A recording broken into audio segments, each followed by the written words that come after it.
21st of September 1942, one of the world's largest four-engine propeller aircraft took to the sky, the Boeing B29 Superfortress.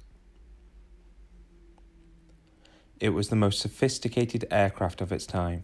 The US Army invested $3 billion during its development. In today's money, that's nearly $48 billion. The aircraft boasted many new technologies, including adjustable flaps, a dual-wheel tricycle landing gear, and a state-of-the-art pressurized cabin.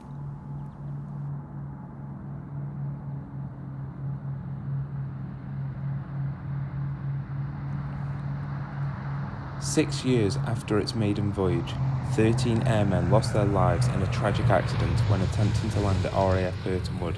Thick fog caused them to lose their way and crash 40 miles away from their destination.